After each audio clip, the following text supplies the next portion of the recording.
Hello guys, this is defence DC. और जैसा कि आपको पता है, इस चैनल पे हमने हिस्ट्री की जयचंद गरवार सीरीज में तीनों थीम्स की बुक करवा दी। अच्छा, उसके बाद हमने पॉलिटी की महाराणा प्रताप सीरीज कराई थी, उसमें हमने कंप्लीट पॉलिटी करवा दी। अगर आपको ये दोनों सब्जेक्ट पढ़नी है CAPF CDS एग्ज़ाम के लिए, तो आप इन सीरीज़ को ज़रूर देखिए। प्लेलिस्ट सेक्शन में जाके आपको ज़रूर हेल्प मिलेगी। और अब हम आज से शुरू करने जा रहे हैं साइंस की मिहिर भोज प्रतिहार सीरीज। इसका ये लेक्चर 1 है और ये 9th क्लास की NCERT का चैप्टर 1 है, क्योंकि इस सीरीज में हम 9th और 10th क्लास के जितने भी चैप्टर हैं उन सबको कवर करेंगे A to Z। ठीक है, और कोई एक भी चीज़ ऐसी छोड़ेंगे नहीं जिससे क्वेश्चन आता हो और हमने ना पढ़ी हो। समझ रहे हो बात? ये तो अपना मोटो रहता ही है। आपने थीम्स पढ़ी होगी मुझसे, तो आपको पता होगा कि एक एक लाइन अगर उसमें कुछ भी इंपॉर्टेंट है तो आपको पढ़ाया जा चुका है। ठीक है, तो चाहे वो आज से 20 साल बाद भी अगर ये थीम्स की बुक चलती रहे तो भी उसमें इतना ही इंपॉर्टेंट रहेगा, ये गारंटी है। ठीक है, ऐसे ही आज से 10 साल बाद भी अगर कोई साइंस पढ़ेगा और यही बुक अगर चलती है तो जितना अब मैं इसमें पढ़ा दूंगा इस सीरीज में उतना ही इंपॉर्टेंट रहेगा। जल्दी से टाइम ना वेस्ट करते हुए शुरू करते हैं। और साथ में आपने थंबनेल पर देख ही लिया होगा कि इस सीरीज में आपको नोट्स भी देने वाला हूँ। तो नोट्स क्या है? नोट्स का बस इतना सा मतलब है कि जैसे मैं हाईलाइट करवा देता था चीज़ें पहले, तो इसमें जैसे मैंने हाईलाइट किया हुआ है ये ग्रीन कलर से, ठीक है, ये हाईलाइट किया हुआ है, मैं आपको ये PDF ही दे दूंगा। आपको कुछ नहीं पढ़ना, मैं पढ़ाऊंगा भी यही PDF, आपको रिवाइज भी इसी PDF से करना है। जो हाईलाइटेड पॉइंट है बस उन्हीं को, और जो हाईलाइट किया है ना उसको रिवाइज करने में आपको बस 20-30 मिनट लगेंगे। आप कभी भी रिवाइज करोगे तो 20-30 मिनट में आपका पूरा का पूरा चैप्टर तैयार हो जाएगा। और इससे ज़्यादा आपको क्या चाहिए भाई? पहली बात तो समझ रहे हो। तो चलो पढ़ते हैं। देखिए चैप्टर का क्या नाम है, एक मिनट PDF को लोड होने दीजिए ना।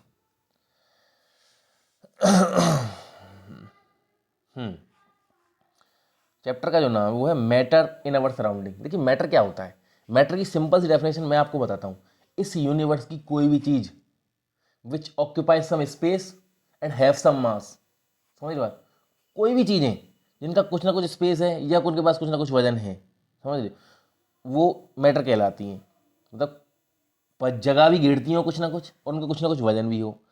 अब चाहे बात कर लें हम ब्लू व्हेल की, ब्लू व्हेल कितनी जगह घेरती है, खूब उसमें वजन है, तो वो भी मैटर है। और चाहे बात कर लें हम एक एटम की, परमाणु की, वो कितना भी छोटा है लेकिन कुछ ना कुछ जगह तो घेरता है। कितना भी उसका कम वजन है लेकिन भले ही नेग्लिजिबल मास है लेकिन कुछ ना कुछ मास तो है। समझ रहे बात को? तो इसलिए वो भी क्या है? मैटर। तो मैटर में हर वो चीज़ आ जाती है। समझ रहे बात को? कुछ भी जिसका कुछ ना कुछ मास है प्लस जगह घेरती हो। अच्छा, तो हम इसी के बारे में इसमें अध्ययन करने वाले हैं पहले चैप्टर में। फर्स्ट पेज पर कुछ भी ऐसा पढ़ने को है नहीं। फर्स्ट पेज पर ये यूनिट थोड़ा समझने के लिए काम आपके आ सकती है, इसको थोड़ा सा देख लेते हैं। देखिए इसमें लिखा क्या हुआ है। इसमें लिखा हुआ है कि 1 लीटर बराबर 1 डेसीमीटर क्यूब, और 1 लीटर में होते हैं 1000 ml। ये तो आपको बताइए 1 लीटर में 1000 ml होते हैं। जैसे 1 किलोग्राम में 1000 ग्राम होते हैं, ऐसे 1 लीटर में 1000 ml। 1 मिलीलीटर में क्या होता है? 1 सेंटीमीटर क्यूब। अब देखिए मैं आपको इसे बता दूं, ये आपके काम आए ना आए, लेकिन आपको जो मैं चीज़ बता रहा हूँ, अगर 1 मीटर क्यूब कहीं वॉल्यूम लिखा हुआ है उसका मतलब है 1000 लीटर के बराबर। क्या होता है? 1 मीटर क्यूब 1000 लीटर के बराबर। कहाँ काम आता है? ऐसा कोई न्यूमेरिकल आ जाए जहाँ पे आपसे किसी किसी चीज़ का ये पूछे कि इस टंकी में कितना पानी आएगा, और आपने लास्ट में सॉल्व करके निकाल लिया कि आपका आंसर आ रहा है 2.5 मीटर क्यूब। कितना आंसर आ गया आपका? 2.5 मीटर क्यूब। तो आपको पता है कि 1 मीटर क्यूब का मतलब 1000 लीटर, तो 2.5 मीटर क्यूब का मतलब 2500 लीटर। तो 2500 लीटर उसमें पानी आ जाएगा इस तरह से, क्योंकि ऑप्शन में 2500 लीटर ही होता है, 2.5 मीटर क्यूब नहीं मिलेगा। ठीक है, इसलिए आपको कन्वर्ट करना भी पता होना चाहिए। अच्छा, अब देखिए समझने की कोशिश करते हैं। क्या समझ रहे हैं हम? ये समझ रहे हैं कि जो मैटर जो होते हैं, पदार्थ जो हैं, भाई मैटर को हिंदी में कहते हैं पदार्थ, उसके पार्टिकल कितने छोटे होते हैं। इसमें पदार्थ के बारे में पढ़ना है हमको पूरे चैप्टर में। क्या होता है, कितने छोटे होते हैं, उनके किस चीज़ से मिलके बना हुआ है मैटर। ठीक है, वही सब हम पढ़ेंगे। तो देखिए इसके लिए एक प्रैक्टिकल दिया हुआ है। प्रैक्टिकल ऐसा है कुछ, देखिए प्रैक्टिकल के लिए हमने इस्तेमाल क्या किया है, एक छोटा सा बीकर इस्तेमाल किया है। ये सब प्याला सा, इसमें पानी भरा हमने 100 ml। 1 चम्मच इसमें पोटेशियम परमैंगनेट डाल दिया। क्या डाल दिया? Potassium permanganate. पोटेशियम परमैंगनेट का मैंने अलग से इसमें लिख दिया है कि क्या कलर होता है? Pink colour. ये सब आपको PDF में मिल जाएगा, कुछ भी नोट करने की आपको ज़रूरत है नहीं। ठीक है, तो पोटेशियम परमैंगनेट मैंने इसमें डाल दिया। इसका कलर कैसा होता है? Pink colour. तो हम देखेंगे कि 100 लीटर जो ml जो पानी है ना, ये क्या हो जाता है, मतलब पिंक कलर का बन जाएगा। अच्छा, फिर उसमें से क्या किया हमने, इस वाले 100 ml में 10 ml निकाल दिया ऐसे इस टेस्ट ट्यूब में, फिर इसमें डाल दिया वो। और ये किस में डाला है? ये कोई दूसरे पानी में डाला है। इसमें पहले से रंग नहीं था पिंक कलर का, लेकिन हमने देखा कि इसमें से अगर हमने पानी निकाल के भी डाल दिया ना तो भी इसका रंग क्या हो गया, पिंक हो गया। ऐसे अगर इसमें से पानी निकाल के हम दूसरे 100 ml वाटर में डाल देंगे तो वो भी पिंक हो जाएगा। लेकिन अब हम देखते जा रहे हैं कि क्योंकि हम पहले वाले में से निकालते हैं 10 ml और अगले 100 ml में डाल देते हैं, उससे होता क्या है, उससे ये होता है कि अगले वाले तक जो है वो पोटेशियम परमैंगनेट बहुत कम पहुंच पाता है। इसलिए हम देखेंगे कि पहले बहुत ज़्यादा गहरा रंग था, फिर हल्का हल्का होते हुए जा रहा है, ऑब्वियस सी बात है। लेकिन इससे पता क्या चल रहा है, इससे ये पता चल रहा है कि कितने ज़्यादा छोटे पार्टिकल हैं, मतलब वो घुलते ही जा रहे हैं, घुलते ही जा रहे हैं।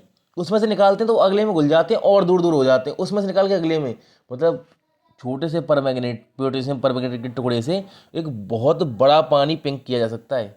ऐसा कब हो सकता है? ऐसा तब हो सकता है जब पार्टिकल जो हों, मतलब जिनसे मिलके पोटेशियम परमैंगनेट बना हो, वो बहुत ही ज़्यादा छोटे कण हों, बहुत ही ज़्यादा माइन्यूट साइज के पार्टिकल हों। समझ रहे हो कि नहीं बात? अच्छा, तो इसमें पढ़ने को सही है आपसे, मतलब एग्जाम CAPF CDS में कुछ भी पूछ सकते हैं पोटेशियम परमैंगनेट कलर क्या होता है, पिंक कलर, इसलिए मैंने ये ऐड कर दिया, ठीक है। इससे हम क्या पहुंचे कि जो पार्टिकल्स होते हैं मैटर के are very small, they are small beyond our imagination. तुम सोच नहीं सकते, उससे ज़्यादा छोटे हैं भाई। एटम कितना ज़्यादा छोटा है तुम सोच नहीं सकते सच में।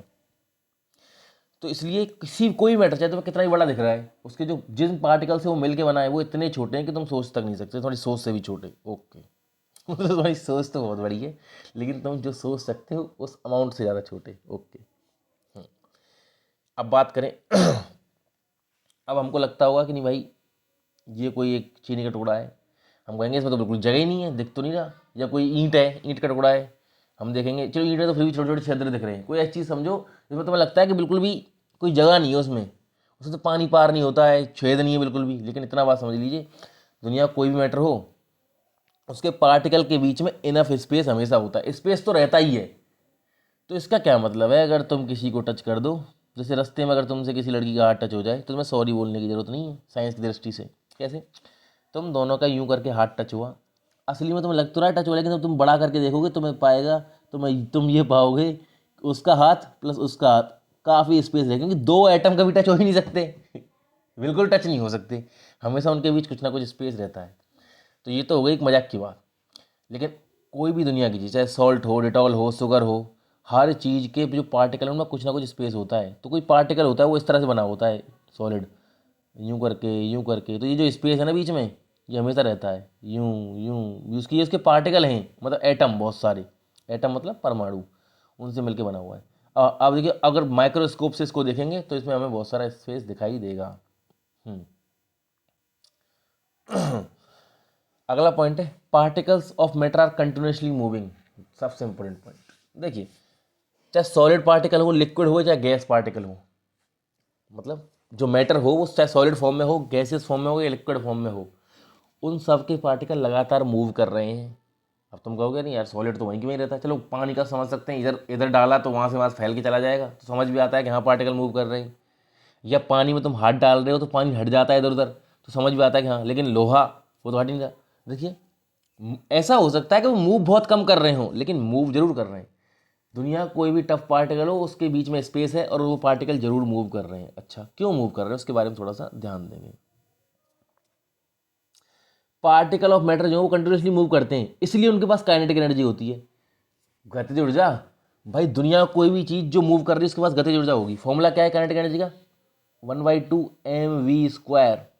एम मतलब उस बॉडी का मास और वी मतलब उसकी वेलोसिटी, जिस स्पीड से वो कर रहा है, जिस वेलोसिटी से ट्रैवल कर रहा है, उसके पास इतनी काइनेटिक एनर्जी हो जाएगी उसी वक्त। अच्छा, तो कोई चीज़ हिल रही है तो मतलब पार्टिकल हिल रहे हैं तो उनके पास क्या है, काइनेटिक एनर्जी है। कोई पूछे मैटर के, अब क्वेश्चन आ सकता है कि जो मैटर होता है उसके पार्टिकल्स के पास काइनेटिक एनर्जी होती है? क्या होती है? अच्छा, और हमें पता है काइनेटिक एनर्जी होती है वो टेम्परेचर बढ़ाने के साथ बढ़ती है। तो अगर हम किसी पार्टिकल को गर्म करते हैं, सॉरी किसी मतलब मैं बार बार पार्टिकल बोलता हूँ, मतलब मेरा मतलब होता है मैटर। अगर हम किसी मैटर को गर्म करते हैं तो उसके अंदर के जो पार्टिकल हैं, पार्टिकल छोटे होते हैं ना मैटर के अंदर, वो भी गर्म हो जाएंगे। गर्म होने पर वो मूव तो कर ही नहीं और गर्म होने की वजह से उनकी काइनेटिक एनर्जी और बढ़ जाएगी। समझ रहे हो बात को? तो इससे ज़्यादा और ज़्यादा मूव करने लगेंगे। तुम समझ रहे हो बात? तुमने देखा होगा कि हम किसी सॉलिड चीज़ को गर्म करते हैं वो पिघल जाती है। भाई पिघल कैसे गई? क्योंकि उसके पार्टिकल्स को काइनेटिक एनर्जी मिल गई, वो दूर दूर चले गए, ज़्यादा एनर्जी आ गई उनमें ट्रैवल करने की, इसलिए वो दूर दूर चले गए। चीनी को तुम गर्म करोगे पिघल के ऐसे पानी सा बन जाएगी। वो पानी इसलिए बनी है, पानी जैसी इसलिए बनी है क्योंकि उसके पार्टिकल जो हैं चीनी के अंदर के जो एटम है उनको एनर्जी मिल चुकी है, अब वो दूर दूर भागने की कोशिश कर रहे हैं। समझ रहे हो बात को? अच्छा, अब हम एक बात कर रहे हैं, एक दूसरी चीज़ देखिए, समझने की कोशिश करिए। ये लिखा है ना, intermixing on their own with each other. Intermixing of particle of two different type of matter on their own is called diffusion.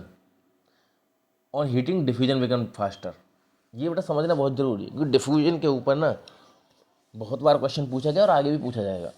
देखिए, एक प्रैक्टिकल समझाने की कोशिश करता हूँ तुमको। यहाँ पे ये डब्बा है, इसमें ये चीनी का टुकड़ा मैंने डाल दिया। इसमें पहले से क्या भरा हुआ था? पानी भरा हुआ था। ठीक है भाई, मेरी ड्राइंग तुम देखोगे, इसमें जब चीनी का टुकड़ा तुम डाल दोगे, तुम कुछ समय के लिए इसे छोड़ दो, तुम अगर 5 मिनट बाद आते हो तुम्हें चीनी का टुकड़ा उसमें मिलेगा ही नहीं। तो गया कहाँ वो घुल गया। तो इससे क्या पता चला कि भाई चीनी के जो पार्टिकल थे और वाटर के जो पार्टिकल थे वो आपस में क्या हो गए? मिक्स हो गए, और अपने आप ही हुए ना मिक्स। तो भाई साहब इसमें यही तो लिखा हुआ है कि कोई भी दो डिफरेंट टाइप के मैटर के पार्टिकल जो हैं, particle of two different type of matter, दो अलग तरह के मैटर थे, पानी और चीनी, उनके जो पार्टिकल हैं वो इंटरमिक्स हो गए और ऑन देयर ओन, अपने आप ही हो, तुमने तो कुछ किया नहीं है। उसको क्या कहते हैं? डिफ्यूजन। अगर कोई दो चीज़ें अपने आप मिक्स हो जाएं आपस में, उनको डिफ्यूजन। जैसे होली के लिए तुमने रंग का पैकेट में से रंग निकाला, एक जग में डाल दिया, वो ब्लू कलर का रंग अपने आप ही तो घुल गया, देखो डिफ्यूजन हो गया। तो डिफ्यूजन क्या है? अपने आप। अच्छा, अब तुमने एक चीज़ देखा, गर्म जब करते हो ना किसी चीज़ को, डिफ्यूजन को, मतलब से भाई तुमको अगर बहुत सारी चीनी घोलनी है पानी में, टाइम है तुम्हारे पास कम, अपने आप भी वो घुल जाएगी, ऐसी बात नहीं है। लेकिन अगर तुम्हें जल्दी घोलनी है, गर्म कर दो पानी में, जैसे तुम चीनी डालते हो उसको गर्म भी करते हो। तो इससे क्या आप समझ आया हमारे कि गर्म जब करते हैं ना, ऑन हीटिंग, गर्म करने पर डिफ्यूजन जो फास्ट हो जाता है। डिफ्यूजन क्या बन जाता है? बहुत ही फास्ट हो जाता है। अभी हमने जो प्रैक्टिकल जो किया था, इसमें भाई साहब पोटेशियम परमैंगनेट पानी में अपने आप ही घुल गया था, ये भी तो डिफ्यूजन का ही एग्जाम्पल था। ठीक है, मेरे ख्याल से इतना क्लियर है। अगला पॉइंट है, particles of matter attract each other. कि जो मैटर के जो पार्टिकल हैं वो आपस में, उनमें अट्रैक्शन रहता है। अच्छा जी। और इस अट्रैक्शन की वजह से ही डिसाइड होता है कि वो पार्टिकल सॉलिड है, लिक्विड है या गैस है।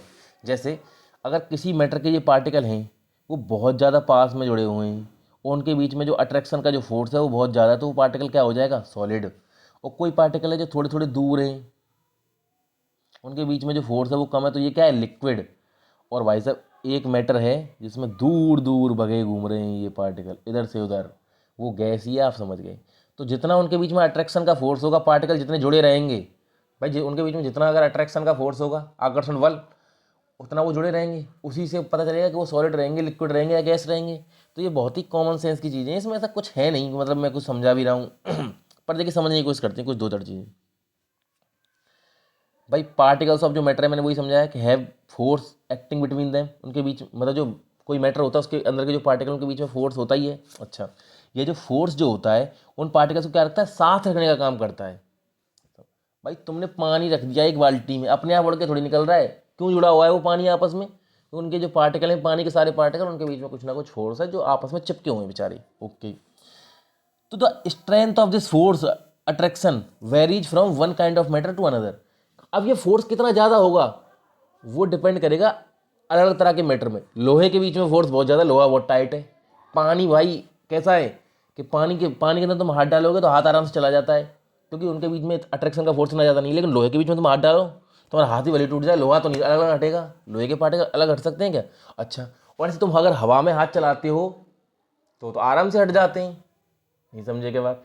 हवा में तुम हाथ चला रहे तो हवा में हाथ आराम से पार हो जाता है, क्योंकि हवा के पार्टिकल आराम से इधर उधर हट जाते हैं। इससे क्या पता चला कि लोहे के जो पार्टिकल है उनके बीच में फोर्स बहुत ज़्यादा है। तो सॉलिड जो चीज़, मतलब सॉलिड जो चीज़ें होती हैं, उनके जो पार्टिकल होते हैं उनमें क्या है? फोर्स बहुत ज़्यादा होता है, इसलिए वो हटते नहीं हैं। लिक्विड में कम और गैस में और भी ज़्यादा कम। इसीलिए हम चलते हैं तो हम हवा में चलते हैं तो बहुत आसानी से चल पाते हैं, क्योंकि हवा के पार्टिकल इधर उधर हो जाते हैं। यही तुम पानी के अंदर कभी चल के देखना, थोड़ा थोड़ा तुम्हें तकलीफ होगी चलने में, एनर्जी वेस्ट होगी, लेकिन चल पाओगे फिर भी, क्योंकि पानी बैठ जाता है। लोहे की दीवार के आर पार जा सकते हो? बिल्कुल भी नहीं। ठीक है, मेरे ख्याल से काफ़ी अच्छे से मैं समझाने की कोशिश कर रहा हूँ। और मैं ऐसी चीज़ें क्यों समझा रहा हूँ? ये बहुत ही सिली चीज़ें हैं देखा जाए तो, है ना, क्योंकि इससे ईजी और क्या हो सकता है यार। ये बहुत ही ईजी चीज़ें हैं जो मैं बता रहा हूँ तुमको। लेकिन मैं क्यों बता रहा हूँ? मैं इसलिए बता रहा हूँ क्योंकि कुछ नॉन साइंस बैकग्राउंड के बच्चे जो तैयारी कर रहे हैं और जिनको थोड़ा सा चीज़ें थोड़ा कम दिमाग में घुसती हैं ऐसी, इसलिए मैं सोच रहा हूँ कि उनके भी समझ में अच्छे से आ जाए। देखिए समझ आ रहा है तो please like and subscribe our channel. तो देखिए अब बात करते हैं। अब देखिए मैंने क्या कहा था, जैसे जैसे जितना अट्रैक्शन फोर्स उनके बीच में होता है उसी हिसाब से जो मैटर है उसकी स्टेट बदल जाती है, लिक्विड सॉलिड गैस। तो इसी तरह अब हम 3 स्टेट के बारे में बात कर लेते, 3 different state of matter, solid, liquid और गैस। ओके, उसके बात कर लेते हैं सॉलिड स्टेट की। मैंने रखा हुआ है यहाँ पर रिजिड। सॉलिड क्या होता है? रिजिड होता है। रिजिड का मतलब क्या है? देखो आगे तुम समझ में आएगा तुम्हारा रिजिड क्या है। ऐसे चीज जो अपने आप ना टूटे। जैसे भाई सॉलिड है, उसका डेफिनेट एक शेप होता है। अब हम सॉलिड का जो एग्जांपल लेंगे वो कहाँ से लेंगे? एक लोहे से लेंगे। एक लोहे का हम डिब्बा ले लिया। अब जो जो हम यहाँ पढ़ेंगे, देखिए एक लोहे का वो क्या लिया हमने, हाँ लोहे का बांट ले लेते हैं जो तोलने के लिए इस्तेमाल होता है ना, पुरानी तरह की जो होती हैं वेइंग मशीन, उसमें लोहे का वो रख देते हैं 5 किलो का, वही है ये। ठीक है, इसकी डेफिनेट शेप है। भाई तुम्हें दिख रहा है कि नहीं? फिक्स शेप में है। तुम इसको चाहे कहीं रख दो, तुम इसको उठा के रख दोगे कहीं पे भी तब भी ऐसा ही दिखेगा, तुम इसको उठा के धरती पर रख दो तब भी ऐसे रखेगा। तो इसकी डेफिनेट शेप है। डिस्टिंक्ट बाउंड्री है।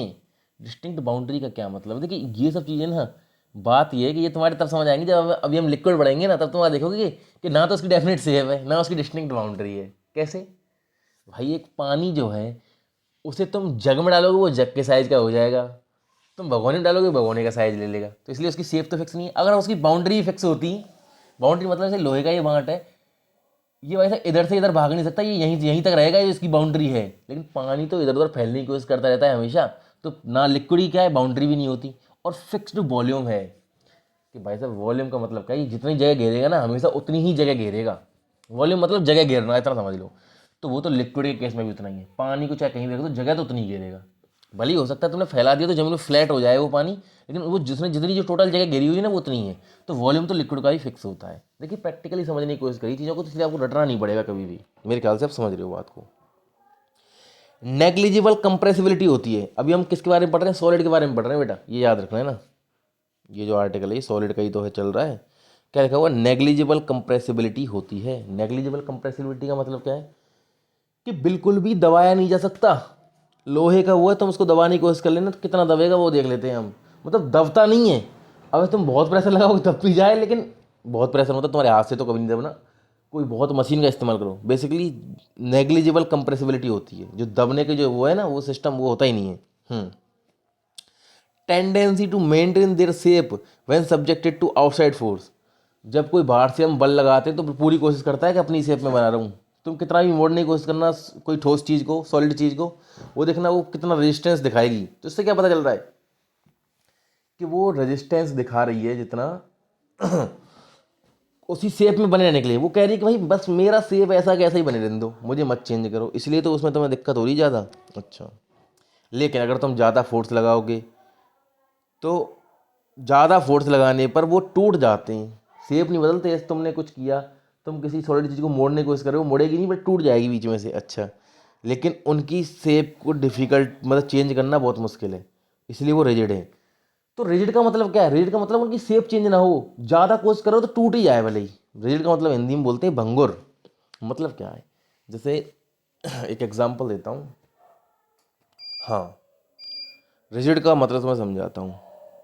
एक लकड़ी है, ये लकड़ी का टुकड़ा है, ठीक है। तो हम चाहते हो कि इस लकड़ी को तुम मोड़ के इस तरह की लकड़ी बना दो, जो गोल शेप की लकड़ी। अब तुम उसको मोड़ने की कोशिश लकड़ी टूटी भले ही जाएगी। ऐसा हो सकता है उसमें वो नरम लकड़ी हो तो मुड़ भी सकती है, लेकिन सॉलिड जो है ज़्यादातर उनकी किस तरह प्रॉपर्टी, तुम इस तरह मोड़ने की कोशिश करोगे वो बीच में से टूट के ऐसी ऐसी हो जाएंगी दो। क्या पता चला कि उन्होंने शेप तो चेंज नहीं की लेकिन टूट गई। तो ऐसी कोई भी चीज़ जो शेप चेंज, जो शेप में बने रहने की कोशिश करती है, जिस शेप में वो है उसी में बनी रहने की कोशिश करती है और टूट जाती है ज़्यादा फोर्स लगाने पर, उसे बोलते हैं रिजिड। अच्छा, अब एग्जाम्पल लेते हैं 3 चीज़ों की, क्योंकि बच्चों के दिमाग में ये 3 चीज़ें आती हैं, तो एनसीईआरटी ने भी दी हुई हैं। भाई रबड़ बैंड के बारे में देखते हैं। रबड़ बैंड तो अपना शेप चेंज कर लेती है। अब ये सॉलिड है कि नहीं है? रबड़ का जो बैंड होता है, मतलब छल्ली जो हाथों में पहनती हैं लड़कियाँ, ये लड़के भी, तो रबर बैंड जो होता है उसको क्या बोलें? सॉलिड बोलें, लिक्विड बोलें? भाई वो तो शेप चेंज कर लेता है अपनी। अच्छा, इसी तरह शुगर और सॉल्ट की देखो। तुमने देखा हुआ, मैंने तुमसे कहा था कि पानी को तुम किसी बर्तन में भर दो उसी की शेप ले लेता है। जैसे तो तुम शुगर और सॉल्ट को, नमक और चीनी को किसी बर्तन में भरते हो उसी के शेप के हो जाते हैं। तुम जार में भरते हो जार जैसे बन जाएंगे। तो ये सॉलिड है कि नहीं? अच्छा, इस बारे में भी बात करेंगे आगे। एक बात करते हैं स्पंज की। हमने कहा था कि सॉलिड बिल्कुल भी कंप्रेसिबिलिटी सॉलिड की नेग्लिजिबल होती है। नेग्लिजिबल कंप्रेसिबिलिटी होती है सॉलिड की। तो स्पंज क्यों दबता है भाई, स्पंज ही सॉलिड है कि नहीं? इन तीनों के बारे में एक से मैं जवाब आपको देता हूँ। देखिए, रबर बैंड को बनाया इस तरह के मटेरियल से गया है कि वो खिंच जाए, लेकिन फिर भी रबर बैंड को तुम एक बार अपना फोर्स हटा लो, तुमने एक बार उसको खींच दिया, उसके बाद तुम अपना हाथ डालो, हाथ हटाते ही दोबारा वो रिगेन कर लेता अपनी शेप को, दोबारा से अपनी शेप में आ जाता है। तो यही तो बोला था, जो अपनी शेप में वापस आने की कोशिश करता रहे, जो अपनी शेप को बनाने की कोशिश करता रहे, वो सॉलिड ही तो है। तो रबर बैंड सॉलिड है इस तरह से। अच्छा, और दूसरी चीज़ देखते हैं। अब हम बात कर रहे थे मतलब सॉल्ट और शुगर की, कि जिस जार में डालते हैं उसी जार के शेप के हो जाते हैं। तुमने इस तरह के डब्बे में भरा तुमने भाई चीनी को, तो इस तरह का हो गया। तुमने कोई और चौड़े डब्बे में भरा तो वो चौड़ा हो जाएगी। तो फिर अभी ये सॉलिड है कि नहीं? भाई देखो, बात ये है कि तुम पूरी चीनी को मत देखो, तुम चीनी का एक क्रिस्टल देखो। चाहे इस डब्बे में वो चीनी का टुकड़ा भरा हुआ, चाहे उस डब्बे में, उसका साइज जो है वो चौकोर ही है। वो बहुत सारे हैं, तुम्हें ऐसा लग रहा है कि वो इधर उधर फैल रहे हैं, जबकि असली में अगर तुम उसको क्रिस्टल लेवल पे देखोगे तो shape of each individual sugar और सॉल्ट क्रिस्टल रिमेन फिक्स। कि भाई साहब, शुगर और सॉल्ट का जो इंडिविजुअल जो क्रिस्टल है, एक जो टुकड़ा है, उसकी शेप हमेशा सेम ही रहती है। ऐसा नहीं कि इधर गया तो बदल गया। ठीक है, वो दिखने में ऐसे लगते हैं कि उनकी शेप बदल गई है, लेकिन अगर देखोगे तुम ढंग से तो वो उसका एक टुकड़ा तो ऐसा कैसा ही है। अच्छा, अब बात कर लेते हैं स्पंज की। हमने कहा था सॉलिड दबते नहीं है, स्पंज तो दब जाता है इसको दबाते हैं तो। बात है कि वो स्पंज नहीं दब रहा, स्पंज को इस तरह बनाया गया कि उसके अंदर हवा भरी जाए। तो स्पंज के अंदर क्या भरी रहती है? स्पंज है ये, उसके अंदर बहुत सारे छेद हैं, उसमें हवा भरी हुई है। स्पंज को दबाएंगे तो वो हवा निकल जाती है, लेकिन जैसे ही वो हवा निकल गई अगर, फिर जब स्पंज रह जाता है केवल, तब उसको दबा सकते हो क्या? बिल्कुल भी नहीं, क्योंकि सॉलिड नहीं दबता है। तो स्पंज के अंदर जो दबा दब रही है ना, वो हवा निकल रही है, असली में स्पंज कभी दब नहीं रहा। तो सॉलिड चीज़ें दबती नहीं है, उन बूंद में से कुछ निकल जाए तो वैसे, समझ रहे हो बात को तुम? उसमें जो गैस भरी हुई थी वो गैस निकल गई है, बस तुमने स्पंज को नहीं दबाया, तुमने बस गैस को बाहर निकाला है। बात ये है। मेरे ख्याल से तीनों की तीनों चीज़ें समझ आ गई होंगी तुम्हें। कोई पूछे, अरे तुम वैसे ही बता देते यार, रबड़ वैसे ही सॉलिड ही तो है, लिक्विड थोड़ी है।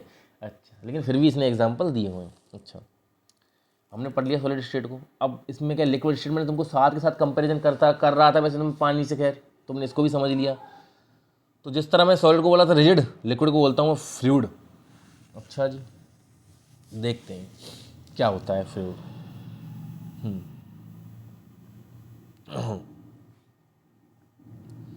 क्या लिखा हुआ इसमें? कोई भी फिक्स शेप नहीं है, मैंने कहा था ना। शेप कहाँ से फिक्स होगी? तुम बाल्टी में डालोगे बाल्टी के शेप का, जग में डालोगे जग के शेप का हो जाएगा पानी। अच्छा, लेकिन वॉल्यूम फिक्स है। वॉल्यूम मतलब कितनी जगह घेरेगा भाई, वॉल्यूम होता है जैसे 1 लीटर, 1 लीटर पानी 1 लीटर ही रहेगा, चाहे जग में रखो चाहे बाल्टी में रखो। समझ रहे हो बात को? तो वॉल्यूम तो सॉलिड का लिक्विड का दोनों का ही फिक्स है। अरे बेटा, बात समझ में आई क्या? वॉल्यूम फिक्स है पानी का, पानी खुद ज़्यादा जगह नहीं घेर लेगा। अच्छा, वो उसी कंटेनर का शेप ले लेते हैं जिस कंटेनर में उनको डाला जाता है। वही बात जो मैंने तुमको समझा दी। अच्छा, liquid flow and change shape, liquid बहते हैं और शेप भी चेंज करते हैं। यही तो बात हमने करी रही है जब से। तो इसलिए उनको रिजिड नहीं कहते, उनको क्या कहते हैं? फ्लूइड कहते हैं। फ्लूइड क्यों कहते हैं उनको? क्योंकि वो बहते हैं और शेप चेंज करते। तो भाई वो सी ए के बल यही पूछ सकते हैं तुमसे, why are liquid called fluid? फिर ऑप्शन में मिलेगा because liquid flow and change their shape, यही ऑप्शन होगा। समझ रहे बात? तो हमको एक एक चीज़ इस तरह से पढ़नी है। मैं देख चुका हूँ किस तरह क्वेश्चन पूछते हैं, वो कुछ भी उठाते हैं, कुछ भी एक सिंगल लाइन से उठा लेते हैं, वहीं से क्वेश्चन बना लेते हैं। बच्चा कन्फ्यूज कि आया कहाँ से? भाई वो एनसीईआरटी के बीच से उठा रहे हैं। ठीक है। अच्छा, अब बात करते हैं, हमने डिफ्यूजन पढ़ा था कि अपने आप अगर कोई चीज़ आपस में घुल जाती है उन्हें क्या बोलते हैं? डिफ्यूजन। हमने पोटेशियम परमैंगनेट डाला पानी में, वो घुल गया, वो डिफ्यूजन हो गया। अच्छा जी, तो इसी तरह डिफ्यूजन की बात करते हैं। डिफ्यूजन क्या है? तो गाइज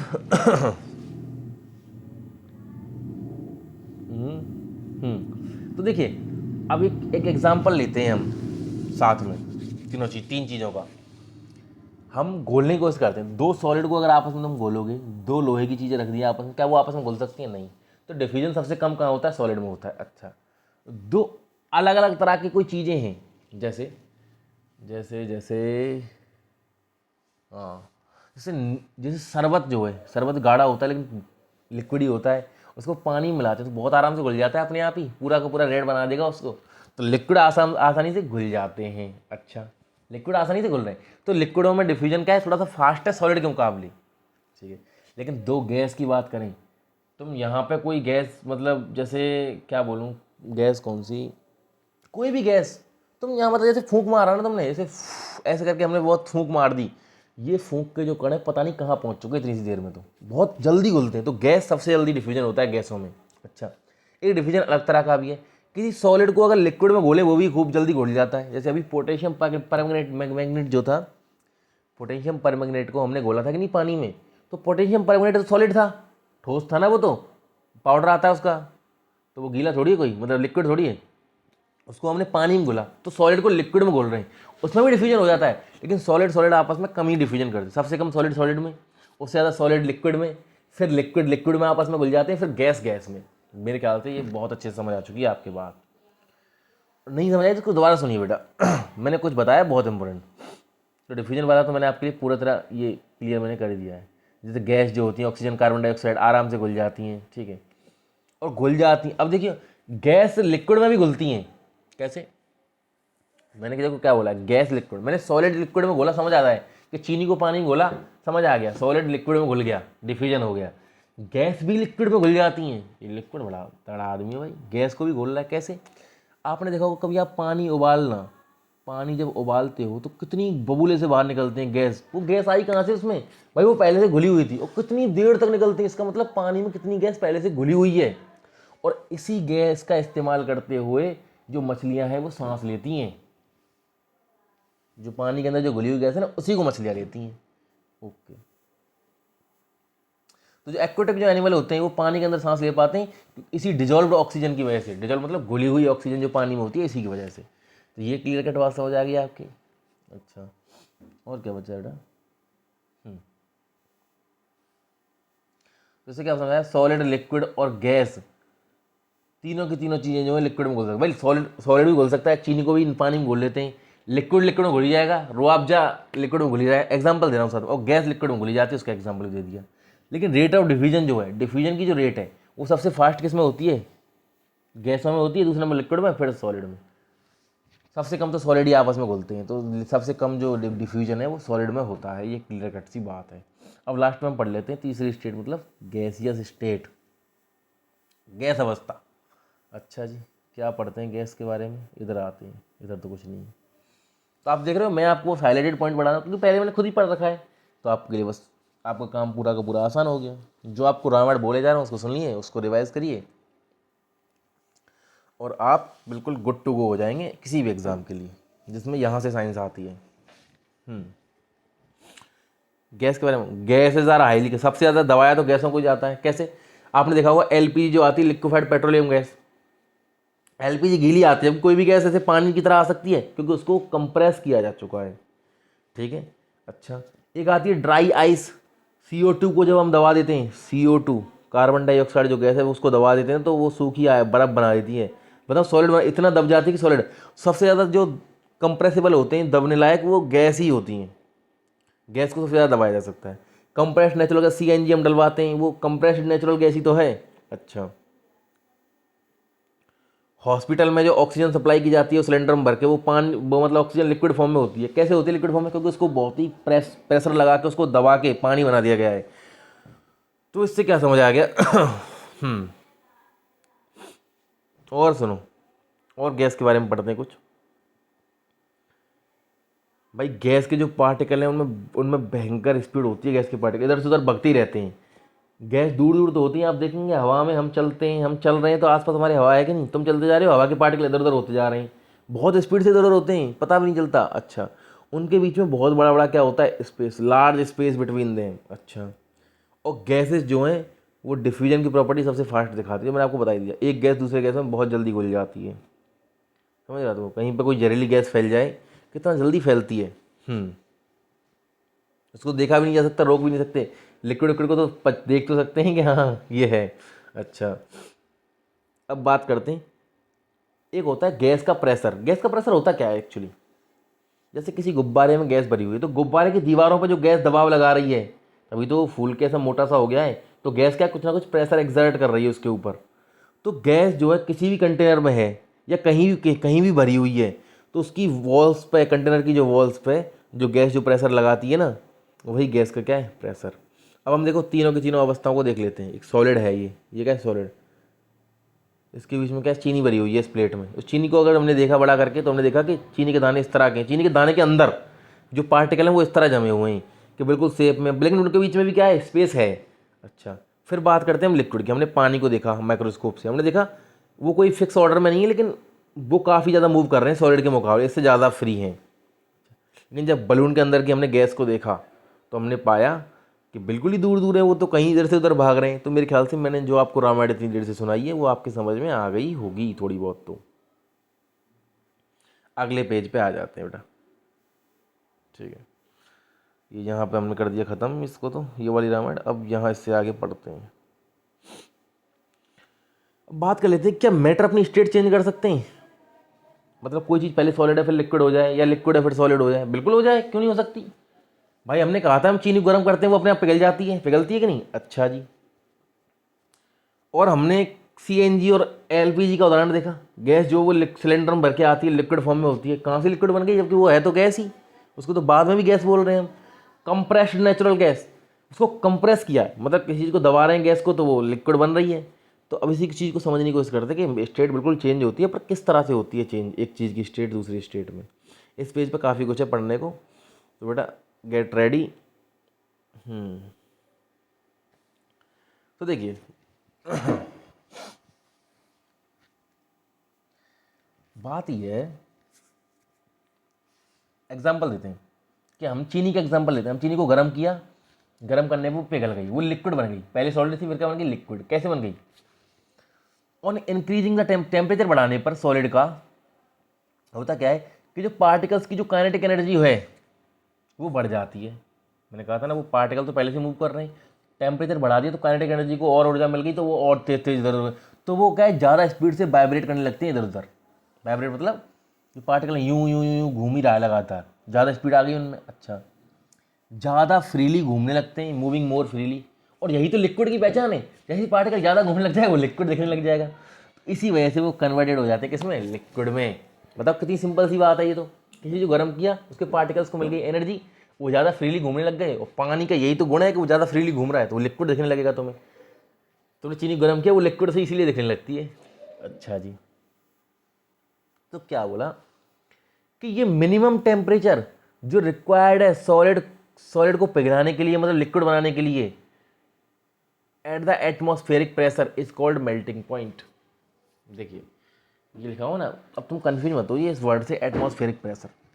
एटमॉस्फेरिक प्रेशर का मतलब क्या होगा? देखिए तुम्हें बहुत ही, मैं चाह रहा हूँ कि जो बिल्कुल नॉन साइंस बैकग्राउंड से उनको भी ये चीज़ समझ आए, तो समझा देता हूँ कुछ।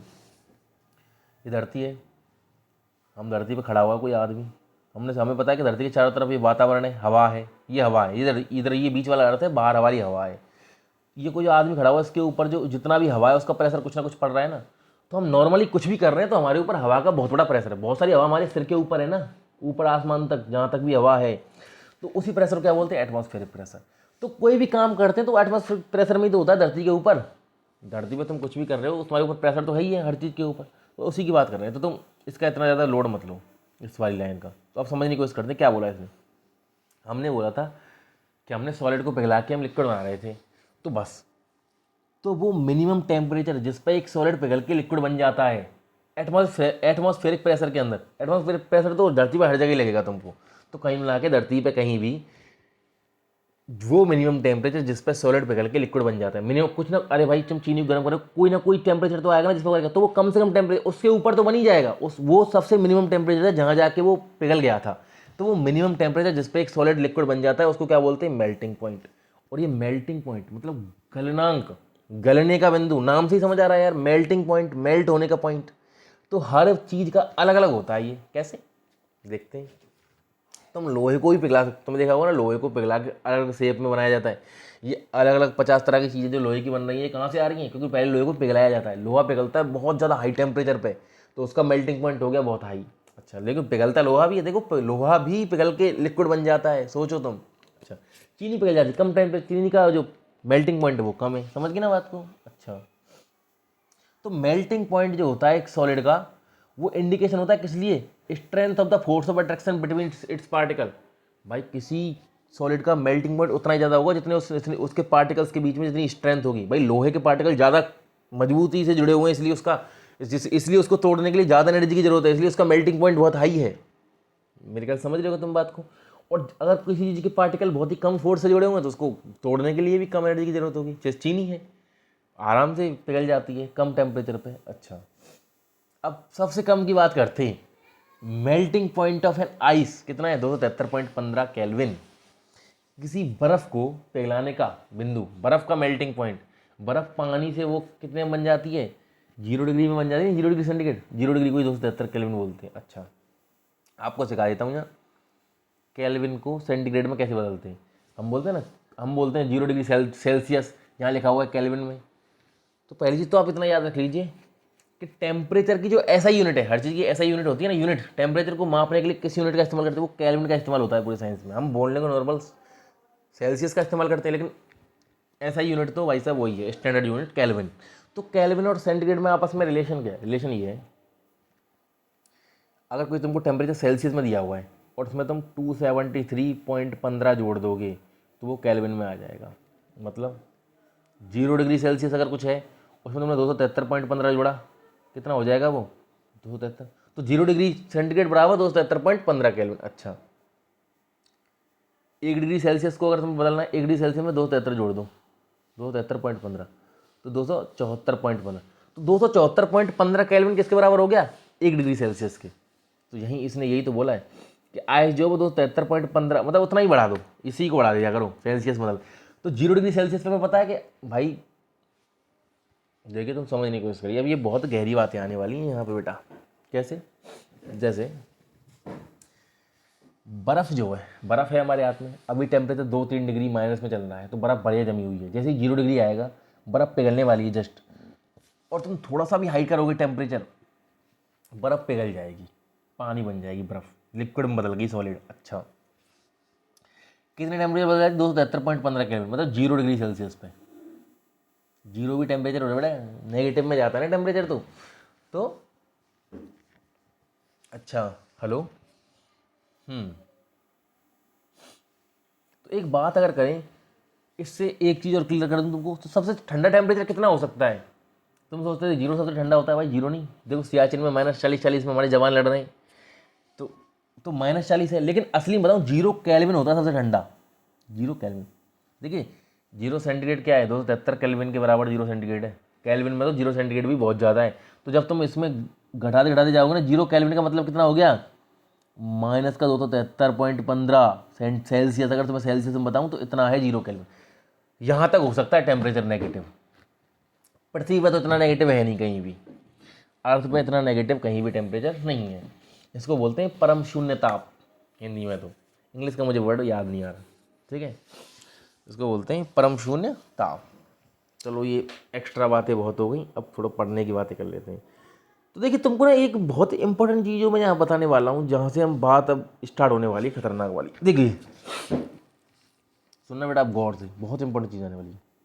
ये आइस है, 0 डिग्री सेंटीग्रेड पे है अभी। थोड़ा टेम्परेचर बढ़ा, हमने थोड़ी सी इसको हीट दी, अभी बन गया पानी। क्या बन गया? ये आइस ही पानी बन गया। अच्छा, लेकिन हमने देखा कि पानी का टेम्परेचर भी कितना है? 0 डिग्री सेंटीग्रेड। तो भाई वो हीट गई कहाँ? बेटा गौर से समझना, तुम बात को मैं कह रहा हूँ कि आइस जीरो, मतलब 0 डिग्री सेंटीग्रेड पे पानी दो फॉर्म में पाया जाता है। बर्फ भी रह सकता है 0 डिग्री सेंटीग्रेड पे, और पानी भी रह सकता है। अंतर क्या है दोनों में? तुम भाई देखो, दोबारा समझिए इस चीज़ को। मैं चाह रहा हूँ कि तुम इस चीज़ को बहुत अच्छे से समझो। देखो मैं उसमें समझाऊँ क्लियर, एक सफ़ेद पेज लेके। हाँ, ये बर्फ़ का टुकड़ा है, टेम्परेचर चल रहा है 0 डिग्री सेंटीग्रेड पे आ गया, बिल्कुल अब पिघलने ही वाला है ये, है ना। अगर थोड़ा भी बढ़ा दिया तो पिघल जाएगा। अच्छा, इसको मैंने दी थोड़ी सी एनर्जी पिघलाने के लिए, तो ये पिघल के क्या हो गया? ये बन गया भाई एक उसमें पानी भरा हुआ है, ये पानी बन गया। लेकिन मैंने इसका टेम्परेचर जब नापा तो वो कितना आया? 0 डिग्री सेंटीग्रेड। तो भाई मैंने जो एनर्जी दी उसका टेम्परेचर बढ़ा क्यों नहीं? मतलब जीरो पे कैसे बन गया ये पानी? जीरो पे तो बर्फ था पहले। मैं कह रहा हूँ ना कि एक लॉजिकल बात करूँ, तो ये एनर्जी गई कहाँ? मेरी दी हुई एनर्जी गई कहाँ? तो बेटा सुनो, ये जो एनर्जी मैंने दी है, ये इसकी शेप को चेंज करने में चली गई। मतलब पहले ये क्या था? सॉलिड। अब सॉलिड से जो पार्टिकल जो वो लिक्विड में बदले, उसी में वो एनर्जी खर्च हो गई। इसीलिए इस चीज़ को कौन सी हीट बोलते हैं? लेटेंट हीट, गुप्त ऊष्मा, कि जिसका पता नहीं चलता कहाँ चली गई। भाई नाम ही क्या है? लेटेंट, गुप्त। तो लेटेंट हीट मतलब गुप्त ऊष्मा। तो लेटेंट हीट दो तरह की होती है। एक तो अब जैसे कोई सॉलिड चीज़ को लिक्विड में हमने बदला, तो इसको बोलते हैं लेटेंट हीट ऑफ फ्यूजन। अब इसको latent of heat of fusion ही क्यों कहा भाई मैंने, क्योंकि किसी चीज़ को सॉलिड से लिक्विड बनना उसको फ्यूजन बोलते हैं। डिफ्यूजन तो अलग था, अपने आप घुल जाना, और सॉलिड से लिक्विड बनना फ्यूजन। तो जो मेल्ट होना है उसी को क्या बोलते हैं, फ्यूजन। तो मेल्टिंग पॉइंट और फ्यूजन पॉइंट मतलब एक ही बात हो रही है, इसका मतलब ये है अगर कहीं लिखा है तो हमारी समझ आई क्या बात, कि वो जो एनर्जी जो खर्च होगी तो उसमें यही लिखा हुआ है। इसको हम पढ़ते हैं थोड़ा सा, क्या लिखा हुआ है कि जब एक सॉलिड गलता है, when a solid melt its temperature remains the same. इसका टेम्परेचर सेम रहता है। भाई बर्फ़ का भी जीरो था और पानी का भी जीरो था, उसी टेम्परेचर पे वो पिघल गए थे। तो ये एनर्जी गई कहाँ फिर, तो उसी के बारे में लिखा हुआ है। ये जो हीट थी, this heats goes used up in changing the state of the matter. कि भाई स्टेट को के किस किस चीज़ में चली गई, कि जो पार्टिकल्स के बीच में जो फोर्स था ना उसको तोड़ने के चक्कर में चली गई। पहले वो फोर्स सॉलिड में ज़्यादा था, अब वो लिक्विड में थोड़ा कम करना पड़ा ना, उसको तोड़ने के चक्कर में चली गई। तो यह जो हीट एनर्जी जो है ये आइस के द्वारा एब्जॉर्ब कर ली गई without showing any rise in the temperature. मतलब टेम्परेचर में तो राइज नहीं दिखाया, लेकिन हीट एनर्जी उसमें आ गई। समझ रहे हो कि कुछ बात में क्या कहना चाह रहा हूँ। तो इस तरह से हमने देखा कि पानी जो है वो उतना ही टेम्परेचर पर आया, लेकिन सॉलिड से क्या बन गया, लिक्विड बन गया। तो वो हीट कहाँ ले ली, आइस ने एब्जॉर्ब कर ली बिना किसी राइज किए टेम्परेचर में। इसलिए इसको क्या कौन सी हीट बोलते हैं, लेटेंट हीट, गुप्त ऊष्मा, सीक्रेट हीट बेसिकली। तो लेटेंट हीट इसका नाम है। अच्छा, तो लेटेंट हीट क्या है, लेटेंट हीट का वो पढ़ लो। 1 किलो सॉलिड लिक्विड को, समझ रहे बात को, 1 किलो सॉलिड लिक्विड को एटमॉस्फेरिक प्रेशर पे, मतलब वही पृथ्वी को कहीं भी रहोगे एटमॉस्फेरिक प्रेशर तो लगेगा, इसके मेल्टिंग पॉइंट में बदलना, मेल्टिंग पॉइंट तक लाना, मतलब सॉरी क्या बोलता हूँ यार कुछ ही बोल रहा हूँ। देखो इसको सीधे सीधे बता रहा हूँ। 1 किलो सॉलिड को उसके मेल्टिंग पॉइंट पर, भाई 0 डिग्री पर आइस का मेल्टिंग पॉइंट ही था, वहीं पे तो पिघलने वाला था वो, तो उसके मेल्टिंग पॉइंट पर लाके किसी पार्टिकल को बदलने के लिए, मतलब उसका स्टेट चेंज करना, मतलब सॉलिड से लिक्विड में जैसे बदला है, इसका स्टेट चेंज करने के लिए जो एनर्जी दी जाती है उसको लेटेंट हीट ऑफ फ्यूजन बोलते हैं। फ्यूजन की गुप्त ऊष्मा, ठीक है। तो amount of heat energy that is required to change 1 kg of solid into liquid, 1 kilo solid को लिक्विड में बदलने के लिए एटमॉस्फेरिक प्रेशर पे और उसके मेल्टिंग पॉइंट पे, it's known as latent heat of fusion, जो उसकी स्टेट को चेंज करने में चली जाती है एनर्जी। अच्छा, जैसे हमने एग्जांपल देखा था वाटर का, कि वाटर का मेल्टिंग पॉइंट है 0, तो 0 डिग्री सेंटीग्रेड पे हमने देखा कि पानी 0 ही था और बर्फ़ भी 0 पे थी। वो एनर्जी कहाँ चली गई थी, उसको सॉलिड से बर्फ़ से पानी बनाने में चली गई थी। मेरे ख्याल से आप समझ गए हो, नहीं समझे तो इतनी ड्रामा बेटा इसको दोबारा सुनिए तुम, इसको ये सुनना बहुत जरूरी है क्योंकि इससे क्वेश्चन पूछा जा सकता है, ठीक है। और देखिए आगे, हाँ अब देखिए, अब बात करते हैं, अब हम क्या करते हैं कि पानी को और गर्म करते रहते हैं, जैसे लिखा हुआ है ना, we supply heat energy to water. अब हम और अब पानी को गर्म कर रहे हैं। अब तक हमने बर्फ़ को गर्म किया, बर्फ़ का हो गया। अब क्या है बेटा, तुम पानी को गर्म करो। एक टाइम आएगा जब पानी उबलना स्टार्ट कर देगा। क्या करेगा, पानी बॉयल करना, उसको बोलते हैं पानी का बॉइलिंग पॉइंट। समझ लो बात को। तो बॉइलिंग पॉइंट का मतलब है जब पानी जो वो गैस में बदलना स्टार्ट, जब when liquid start changing in the gas. मैं बार बार पानी का एग्जांपल ले रहा हूँ तुम्हें समझाने के लिए, ऐसा नहीं कि लिक्विड सारे लिक्विड पानी ही है। अलग अलग तरह के लिक्विड है, तेल भी तो है, तेल का तो पानी से क्या रिश्ता, तेल अलग है पानी अलग है। लेकिन बार बार पानी का एग्जाम्पल ले रहा हूँ तुम्हें समझाने के लिए, ठीक है। तो क्या है, हम देखते हैं अगर किसी तुम लिक्विड चीज़ को गर्म करते हो तो एक ऐसा पॉइंट आता है जब लिक्विड जो गैस में बदलना स्टार्ट कर देता है, उस पॉइंट को क्या बोलते हैं बेटा, बॉइलिंग पॉइंट। हमने मेल्टिंग पॉइंट पढ़ा, मतलब सॉलिड से लिक्विड में बदलना melting point, boiling point liquid से गैस में बदलने वाला पॉइंट जो है, जिस टेम्परेचर पे आके कोई भी लिक्विड गैस में बदलना स्टार्ट कर देता है उसे बॉइलिंग पॉइंट बोलते हैं। ओवन बॉइलिंग पॉइंट को हिंदी में क्या कहते थे, बॉइलिंग पॉइंट को हिंदी में बोलते हैं उबलने वाला बिंदु हाँ कुछ ऐसा ही होगा, मतलब बॉईल होने वाला पॉइंट, ठीक है। वैसे समझ रहे हो ना, कोई भी अगर हिंदी मीडियम का है तो। इस तरह हमने क्या देखा, देखिए अब ये लाइन जो आने वाली ना, ये बहुत इंपॉर्टेंट लाइन है। देखिए बॉइलिंग पॉइंट में बदल गया, तो अब जो लेटेंट हीट वाला जो कॉन्सेप्ट था जो मैंने वहाँ बताया था, वो यहाँ पे भी होता है। कैसे कि तुम देखोगे कि वैसा मतलब जो पानी है वो 100 डिग्री सेंटीग्रेड पे जाके उबलता है। कब उबलता है, जब पानी का टेम्परेचर होता है 100, तब जाके पानी उबलता है। तो देख एक चीज़ हम देखते हैं कि 100 पे वो पानी भी था और गैस बन गया वो भी 100 पे ही है। तो वो टेम्परेचर गया कहाँ फिर, तो वो उसको लिक्विड से गैस में बदलने की चला गया। तो इसको बोलते हैं latent heat of vaporisation, vaporisation की गुप्त ऊष्मा, वाष्पीकरण की गुप्त ऊष्मा। तो 1 किलो पानी को 1 किलो गैस में बदलने के लिए, मतलब 1 किलो लिक्विड को 1 किलो गैस में बदलने के लिए जो एनर्जी लगती है उसी टेम्परेचर, मतलब सेम टेम्परेचर वही रहना चाहिए जो उसका बॉइलिंग पॉइंट है, उसको बोलते हैं लेटेंट हीट ऑफ वेपराइजेशन। मेरे ख्याल दोनों आप अगर कंपेयर कर रहे हो तो आप बहुत आराम से समझ पा रहे हो, चाहे आप किसी भी बैकग्राउंड से हो, क्योंकि समझाया ही मैंने इस तरह से आपको। अच्छा, तो इस तरह हमने क्या देखा, तो देखो बेटा बॉइलिंग होती किस तरह से, हमें थोड़ा सा उसको समझना पड़ेगा, है ना। बॉइलिंग होती किस तरह से, पानी का एग्जाम्पल लेके मैं तुम्हें बहुत अच्छे से समझाता हूँ। देखो देखते हैं बॉयल किस तरह से होता है। पानी भरा हुआ है, नीचे बर्नर लगा हुआ है, गर्म हो रहा है भाई नीचे गैस पे, ठीक है। पानी इस बीकर में है पानी, ये गर्म हो रहा है, गर्म हो रहा है। तो तुम देखोगे कि सबसे पहले नीचे वाला पानी गर्म हुआ, नीचे वाले ऊपर वाले को गर्म कर रहा है, ऊपर वाले को गर्म कर रहा है। तो हमने देखा जो सबसे ऊपर वाला है ना वो तब गर्म होगा जब नीचे से बहुत सारी एनर्जी आ जाएगी ऊपर। तो और तब जाके ये गैस में बदल जाएगा ऊपर जाके वाटर वेपर में। जैसे पानी उबलने की बात करूँ, सबसे पहले नीचे का पार्टिकल गर्म हुआ, ऊपर का गर्म हुआ, ऊपर का। तो हमने क्या देखा कि जो ऊपर वाला पार्टिकल जो गैस में बदला उसने एनर्जी कहाँ से ली है, बाकी के पूरे पानी से ली है। अरे कुछ बात समझ आई क्या। ऊपर वाला जो पार्टिकल था उसने वेपर में बदलने के लिए या गैस में बदलने के लिए एनर्जी कहाँ से ली थी, अपने नीचे वालों से या बाकी के जो पानी था उससे एनर्जी उसने ली। फिर पहले वो गर्म हुआ पूरा, फिर वो गया। समझी बात। तो बॉइलिंग इसी तरह होती है, सबसे पहले ऊपर के पानी जाएंगे, फिर नीचे का, फिर जैसे सब साफ होता जाएगा, जैसे जैसे सबकी नंबर आता जाएगा। समझ रहे हो बात को। अच्छा, तो हमने क्या देखा कि वाटर का जो सबसे ऊपर का जो पार्टिकल है वो बाकी का जो पूरा का पूरा बल्क जो पानी है, पूरा का पूरा हिस्सा पानी का, उससे एनर्जी ले रहा है। इसलिए हम कह रहे हैं कि बॉइलिंग जो है एक बल्क फिनोमेना है।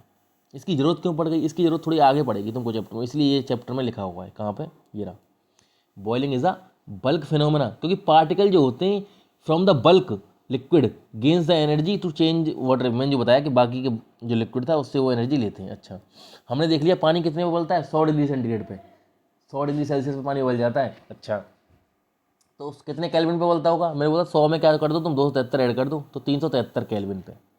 वो 0.15 को हम लिखते नहीं है, लेकिन होता 273.15 ही है, पॉइंट को लिखा नहीं है, मतलब एक रफ कैलकुलेशन के लिए। तो कोई केल्विन में पूछे पानी कितने केल्विन पे उबलता है, 373 केल्विन पे। भाई इसमें 273 ऐड कर दिया करो कोई केल्विन बदलवाए तो। हमने लेट अब ये एनसीईआरटी खुद की आदत होती है, अब पूछ रहा है कि तो तुम समझे क्या कि लेटेंट हीट ऑफ वेपराइजेशन क्या होती है, वही होती है। समझ के भाई, हम मैंने तुमको पहले बता दी, जिस तरह हमने लिक्विड को गैस में बदला उसी टेम्परेचर पे 100 डिग्री था उनका, जब वो लिक्विड भी था पानी, जब बिल्कुल गर्म हो गया था, और जब गैस में बदला तब भी वो 100 डिग्री रहा। तो वो हीट कहाँ चली गई, वो उसके स्टेट को चेंज करने में चली गई। उसी को बोलते हैं लेटेंट हीट ऑफ वेपराइजेशन। बेटा इसको ना मैंने कितना अच्छी तरह समझाया है, इस एक पेज में बहुत टाइम लग गया लिटरली यार है ना। चलिए आगे समझाता हूँ। ये पेज तो हो गया।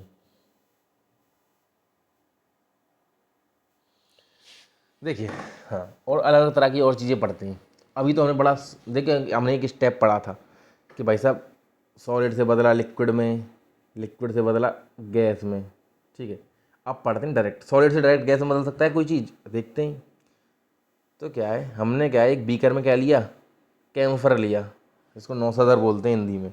कैम्फर को लिया, इसका कैम्फर का केमिकल फॉर्मूला है, मतलब उसको केमिकली बोलते हैं, केमिकल नाम क्या है कैम्फर का, अमोनियम क्लोराइड। मतलब इसका फॉर्मूला है NH4Cl, NH4 for ammonium, Cl for chlorine chloride.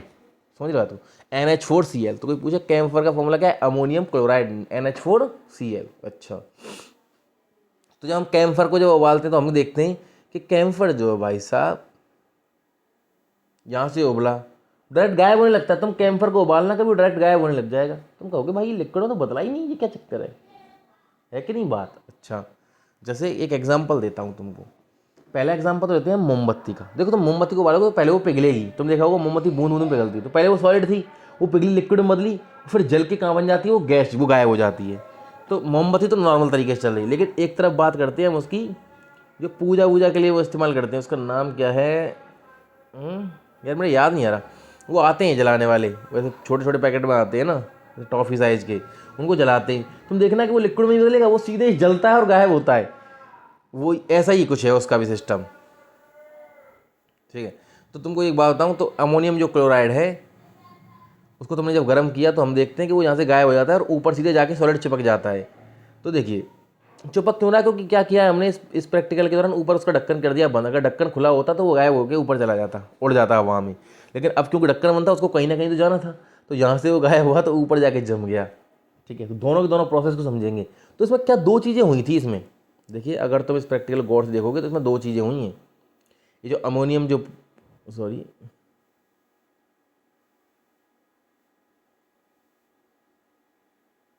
Wait wait तो हम जो कैम्फर को जो गर्म कर रहे हैं उसमें तो दो चीज़ें हुई थी, इसको गौर से अगर देखें तो इसको हमने गर्म किया, अब उसमें निकलने की जगह नहीं थी, वो दोबारा के जम गया। तो क्या हुआ होगा भाई, ये यहाँ से यहाँ पहुँच गया तो ऐसे तो पहुँचा नहीं है, पहले गर्म होकर गैस में बदला होगा, फिर गैस को कहीं जाने के लिए जगह नहीं मिली तो इसलिए वो किस में बदला है, वो दोबारा सॉलिड में बदल गया। तो दो तरह की प्रोसेस हुई है, उन दोनों के देखो नाम है कुछ ना कुछ। अगर कोई चीज़ डायरेक्टली सॉलिड से गैस में बदल जाए विदाउट लिक्विड में बदले हुए, बिना लिक्विड में बदले हुए बदला है, उसको क्या बोलते हैं, सब्लिमेशन। क्या बोलते हैं, सब्लिमेशन। हिंदी में बोलते हैं उसका नाम ऊर्ध्वपातन। क्या बोलते हैं, ऊर्ध्वपातन। अच्छा, ऐसी अगर कोई चीज़ दोबारा गैस से सॉलिड में बदल जाए बिना लिक्विड में, जो कि इसमें भी हुआ है, ऊपर जम गया ना, तो भाई वो पहले गैस था, उसको कहीं जगह नहीं मिली जाने की, तो ऊपर दीवारों पर जम गया वो जाके। तो कोई चीज़ गैस से अगर सॉलिड में बदल जाए बिना उस लिक्विड में चेंज हुए, उसको बोलते हैं डिपोजिशन। तो पहले क्या होता है, सब्लिमेशन, फिर होता है डिपोजिशन। तो दोनों चीज़ों को मेरे ख्याल से आप समझ चुके हैं, डिपोजिशन और सब्लिमेशन में क्या डिफरेंस है।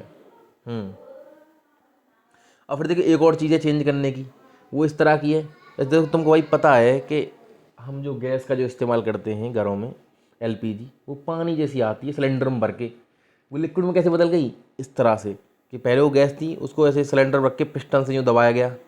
भाई कंप्रेस्ड नेचुरल गैस सीएनजी जो हम डलवाते हैं वो उसमें तो नाम ही कंप्रेस्ड नेचुरल गैस है उसका, वो दबा के ही बनाई गई है। तो इस तरह उसको दबाया दबाया दबाया इस लेवल पर ले आया गया, फिर ऐसे ले आया गया। तो पहले सॉलिड बनी, फिर उसको लिक्विड भी किया जा सकता है और दबाया जाए तो गैस, क्योंकि दब जाती है ना। अच्छा, तो इससे क्या समझ आ गया हमारे कि प्रेशर अप्लाई करके और टेम्परेचर को थोड़ा कम करके, कम करना पड़ेगा तब वो किस में बदल सकता है, गैस में। अगर तुम टेम्परेचर को कम करते जाओ, मतलब गैस में नहीं, गैस को बदला जा सकता है लिक्विड में। हमने क्या पढ़ा था कि भाई लिक्विड को तुम अगर टेम्परेचर दोगे तो वो गैस बन जाएगा, सॉलिड को तुम देखो, ये बिल्कुल ऐसा नहीं कि ये आपस में बहुत ही जुड़ी हुई चीज़ें हैं, ऐसा कुछ नहीं कि इसमें अलग पढ़ रहे हैं हम, बस समझने की कोशिश करते हैं। देखिए यहाँ लिखता हूँ मैं सॉलिड, यहाँ लिखता हूँ मैं लिक्विड, यहाँ लिखता हूँ गैस। इसको तुम टेम्परेचर दोगे तो ये किस में बदल जाएगा, लिक्विड में। इसको और टेम्परेचर दोगे तो गैस में। अब उल्टा बदलना है, तो गैस का टेम्परेचर कम करोगे और प्रेशर बढ़ा दोगे, मतलब दबाओगे उसको, तो वो बदलेगा लिक्विड में। और थोड़ा टेम्परेचर कम करोगे और प्रेशर बढ़ा जाओगे तो किस में बदलेगा, वो सॉलिड में। वही तो चीज़ है, इसमें क्या लिखा हुआ है, वही तो है बेटा, इसमें यही तो लिखा हुआ है कि देखिए इसमें लिखा हुआ है कि प्रेशर अप्लाई करके और टेम्परेचर कम करके गैसों को लिक्विफाई किया जा सकता है, मतलब उसको लिक्विड में बदला जा सकता है। और इसलिए कहूँ सॉलिडिफाई भी किया जा सकता है उनको, अगर और थोड़ा प्रेशर कम ज़्यादा करें और टेम्परेचर को और कम करें। अच्छा, जैसे हमने पढ़ा होगा सॉलिड CO2 तुमने सुना होगा, इसको बोलते हैं शुष्क बर्फ़, मतलब यार ड्राई आइस। इसको क्या किया जाता है, CO2 को जो है बहुत ही तगड़ा दबाया जाता है और टेम्परेचर को किया जाता है कम, तो वो CO2 ही बर्फ़ बन जाती है। तुम समझ रहे हो क्या बात, मतलब CO2 बर्फ़ बन जाती है तो वो ऐसा लगने लगती है कि पानी की बर्फ़ है, लेकिन होता क्या है कि तुम उसको रख दोगे ना कहीं, उस पानी निकलेगा ही नहीं, उसी दी गायब हो जाएगी हवा बन के। मेरे ख्याल समझ गए तुम। तो मैंने तुमको बता दिया कि प्रेशर को तो बढ़ाते जाना है अगर गैसों को बदलना है, और टेम्परेचर को करना है कम, जो कि पूरा एकदम लॉजिक से मैंने समझा दिया तुमको अभी, सॉलिड लिक्विड गैस रख के। ठीक है, तो इससे क्या समझाया कि प्रेशर और टेम्परेचर से डिटरमाइन होता है कि किसी भी सब्सटेंस, मतलब जो मैटर है उसकी स्टेट क्या रहेगी, क्या वो सॉलिड रहेगा, लिक्विड रहेगा, गैस। बिल्कुल, तो प्रेशर और जो टेम्परेचर है इनसे डिसाइड हम कर सकते हैं। अब ये जो चार्ट है इस पर मैंने देखो बॉक्स बना दिया रेड कलर से, जब मैं तुम्हारी नोट्स प्रिपेयर कर रहा था मैंने ये बनाया ग्राफ, इसको देखना थोड़ा सा ज़रूरी है, देख लेते हैं। वैसे तो हम ये सब कुछ पढ़ चुके हैं पर फिर भी तुमको बता दूँ, देखो सॉलिड से लिक्विड में बदलना है, मतलब इधर से इधर गए, इसको क्या बोला था मैंने, फ्यूजन। लेटेंट और हीट ऑफ फ्यूजन मैंने यही बताई तुमको, या मेल्टिंग।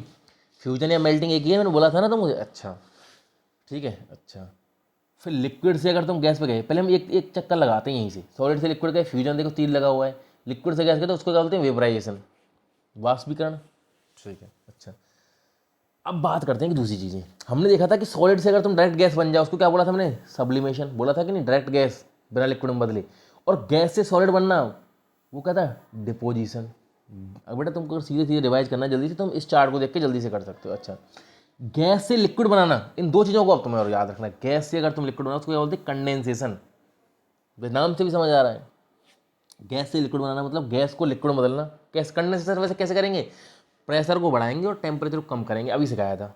गैस को अगर बदलना है तो अच्छा, और अगर लिक्विड को सॉलिड बनाना है, मतलब पानी को बर्फ बनाना है, तो सॉलिडिफिकेशन। बताइए, नाम से ही समझ आ रहा है, किसी चीज़ को सॉलिड बनाना तो लिक्विड को सॉलिड बनाना क्या है, सॉलिडिफिकेशन। ये सब कुछ बहुत अच्छे से समझाया है मैंने, एक बार आप उसको खुद से पढ़िए और नोट्स में दूंगा, उसमें आपके और समझ आ जाएगा। अच्छा, अब देखिए एटमॉस्फेरिक प्रेशर, बार बार बात हो रही है, अब देख लेते हैं एटमॉस्फेरिक प्रेशर क्या होता है। मैंने फिर बताया तुमको, एक आदमी खड़ा हुआ है, ऐसे हम यहाँ धरती पे खड़े हुए हैं, मैं ये आदमी हूँ, इसके 2 हाथ हैं, 2 पैर हैं, ये सिर है। अब तुम देखोगे तो हमारे ऊपर एक बहुत सारा हवा तो है, उस पूरे हवा का जो प्रेशर है ना, एयर कॉलम का, एक कॉलम ही तो बन गया, कॉलम मतलब ऐसे एक पिलर टाइप का, एक पिलर टाइप बन गया कि नहीं, हमारे ऊपर हवा है, उसका जो प्रेशर है उसको बोलते हैं एक एटमॉस्फेरिक प्रेशर।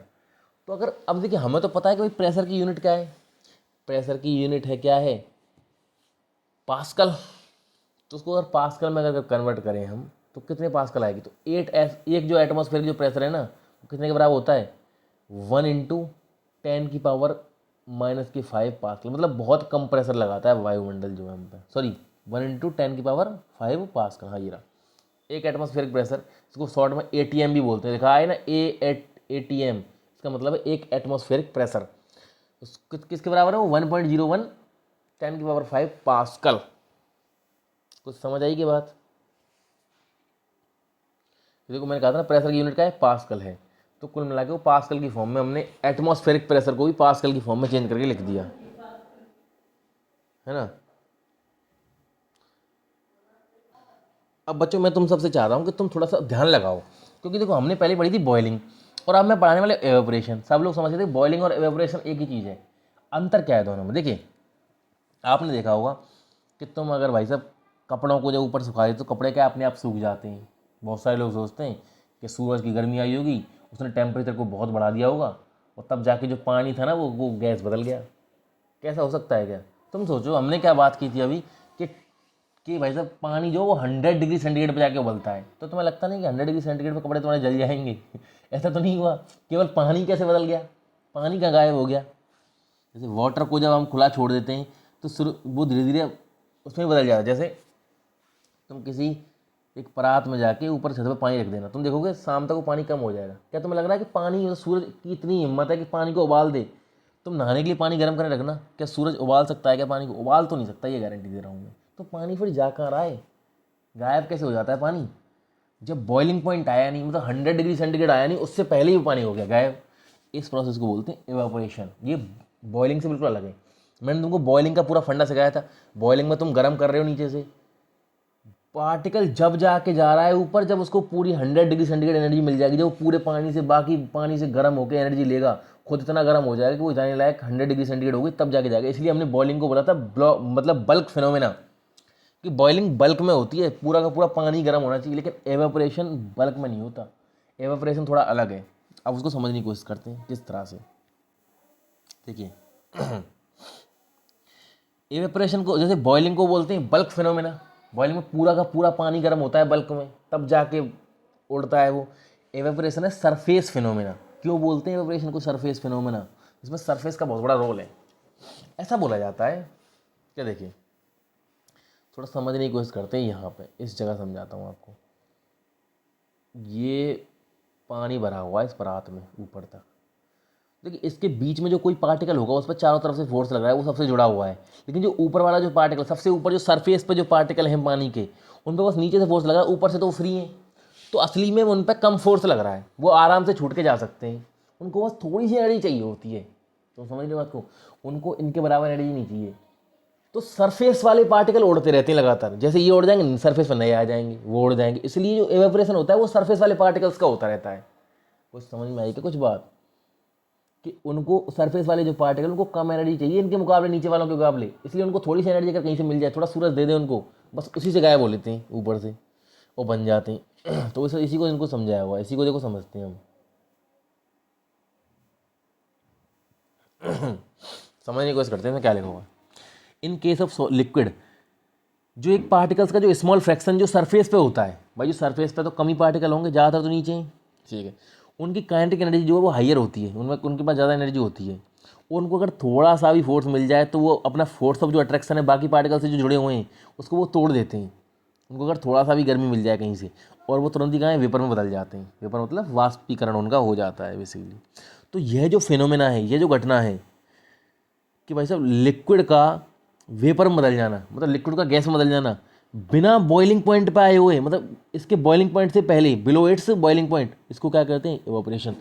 तो कुल मिला के बॉइलिंग तो होती है बॉइलिंग पॉइंट पे, समझ में आई कुछ बात, लेकिन एवेपोरेशन होता है बॉइलिंग पॉइंट से कम पे। और सीधी सी बात है, पानी उड़ते भी जा रहा हो तुम हाथ डाल के देखो वो ठंडा ही है, तुम कहोगे भाई ये उड़ क्यों रहा है, फिर इतना गर्म तो नहीं हुआ उबलने लायक। तो यही है बस बात सबसे बड़ी, और मेरे ख्याल से आप बहुत अच्छे से समझ चुके हैं इसको। अच्छा, अब कुछ बात कर लेते हैं एवेपोरेशन किन किन फैक्टर पर डिपेंड करता है, एवेपोरेशन कब कब बढ़ता है।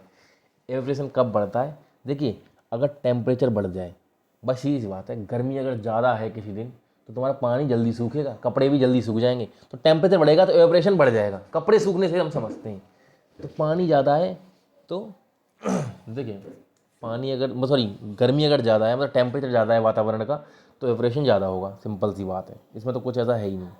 क्योंकि पार्टिकल्स को एनर्जी चाहिए भाई, जो सरफेस पे जो पार्टिकल हैं उनको थोड़ी थोड़ी एनर्जी चाहिए, जब गर्मी है आसपास तो काफ़ी एनर्जी उनको मिल जाएगी, आराम से चले जाएंगे। अच्छा, अब लिखा हुआ, अब देखो ऊपर लिखा हुआ है एवेपोरेशन इंक्रीज, हम पढ़ रहे हैं कि कब कब एवेपोरेशन इंक्रीज होता है, तो पहला तो जब टेम्परेचर बढ़ जाए तब भी इंक्रीज होता है। अब लिखा हुआ है इसमें डिक्रीज इन ह्यूमिडिटी, अगर ह्यूमिडिटी कम हो जाए, टेम्परेचर बढ़ने पर तो एवेपोरेशन बढ़ रहा है और ह्यूमिडिटी के कम होने पर बढ़ रहा है। ह्यूमिडिटी क्या होती है पहले समझते हैं। ह्यूमिडिटी होती है हमारे जो वातावरण, जो एनवायरनमेंट है उसमें जो पानी पहले से अवेलेबल है। तुम देखोगे कि एनवायरनमेंट में क्या पहले से पानी अवेलेबल है। इसका एग्जांपल बताता हूँ तुमको, अगर तुम फ्रिज से कोई बोतल ला के रख देते हो कहीं बाहर, तुम देखोगे थोड़ी देर में क्या है उसके ऊपर पानी जम जाए। वो पानी कहाँ से आया, वो उसने एनवायरनमेंट का पानी ठंडा करके अपने ऊपर चिपका लिया है। वो ठंडी थी, पानी ऊपर था गर्म, उसने ठंडा ठंडा करके वो उसको जमा लिया, तो वो पानी से दिखने लगा ऊपर, बाहर का ही पानी तो है वो। अच्छा, इसे समझ के आया कि हमारे जो एनवायरनमेंट है उसमें पानी तो बहुत सारा है, उड़ा मतलब हवा में, वाटर वेपर की फॉर्म में, उसको बोलते हैं ह्यूमिडिटी। तो देखिए एनवायरनमेंट की एक क्षमता होती है, एक लिमिट होती है कि हवा में कितना पानी रह सकता है। अगर पहले से ही हवा में बहुत ज़्यादा पानी है, पहले से ही ह्यूमिडिटी बहुत ज़्यादा है, तो और पानी नया कैसे लेंगी। तो पहले से ही तो फिर बाल्टी में जो पानी है या कपड़ों के अंदर जो पानी है वो नहीं सूखेगा, वो कम स्पीड से सूखेगा, क्योंकि भाई एनवायरनमेंट में अगर पहले से ह्यूमिडिटी बहुत ज़्यादा है, उमस जिसको बोलते हैं, ह्यूमिडिटी को हिंदी में क्या बोलते हैं, उमस। तो उमस अगर बहुत ज़्यादा है, पहले से पानी बहुत ज़्यादा एनवायरनमेंट में, तो और नहीं ले सकता, एक कैपेसिटी होती है। और अगर एनवायरनमेंट बिल्कुल सूखा है, गर्मी पड़ रही है भयंकर, बिल्कुल भी मतलब एनवायरनमेंट में पानी की बहुत कमी है, समझ रहे हो बात को, तो बहुत जल्दी जल्दी सूख जाएगा, क्योंकि वो जल्दी जल्दी पानी खींच लेगा कपड़ों के अंदर से। मेरे ख्याल समझ गया आप बात कि ह्यूमिडिटी के डिक्रीज होने पे क्यों बढ़ता है ऑपरेशन। अच्छा, वाइंड स्पीड, भाई कपड़ा सूख रहा है, हवा अगर भयंकर स्पीड से इसमें से पार निकल रही है, तो हवा से एनर्जी मिल रही है कि नहीं, उसके उसके पार्टिकल, उनको थोड़ी सी एनर्जी तो चाहिए पहले से, उन सरफेस वाले जो पार्टिकल हैं उनके पास पहले से एनर्जी है, थोड़ी थोड़ी एनर्जी मांग रहे हैं वो, तो हवा की वजह से, जैसे हवा ज़्यादा चलती है ना हवा स्पीड में, तब भी इवेपोरेशन बढ़ जाता है। तो कुल मिला के ये हमारी बात समझ आई। अच्छा, एक इम्पॉर्टेंट चीज़ क्या है, एवेपोरेशन जो है उससे ठंडक आती है एनवायरनमेंट में, कि जो एवेपोरेशन जो होता है, पानी जो तुमने देखा होगा कि भाई गांव के जो बच्चे, गांव में जो पोखर तालाब जो होते हैं गर्मियों के टाइम सूख जाते हैं, लेकिन पोखर तालाब सूखने की वजह से एनवायरनमेंट ठंडक रहती है। अगर कहीं पोखर तालाब है होते ही नहीं तो बहुत गर्मी हो जाती है भयंकर। ठंडक कैसे आती है उसको देखते हैं एक बार को, देखिए मतलब होता ही है, वही उसी का एग्जांपल लेते हैं। तालाब के ऊपर वाले जो जो ऊपर वाला जो पानी है उस पर उसके पास पहले से एनर्जी ज़्यादा है, उसको थोड़ी सी एनर्जी चाहिए वेपर बदलने के लिए, उसने ले ली एनर्जी और वो बदल गया वेपर में। वेपर में बदलने की कुछ ना कुछ एनर्जी उसने खर्च की है, भाई खर्च हो गई तभी तो वेपर में बदल गया ना वो। अच्छा, अब उसको ऊपर जाके क्या लगेगा, जैसे ही वो एनवायरनमेंट में पहुंचा वो पार्टिकल जो है गैस बन गया, तो उसको लगेगा मैं दोबारा से एनर्जी लेता हूँ, तो वो एनवायरनमेंट से एनर्जी लेगा अपनी वापस जो खर्च हुई है।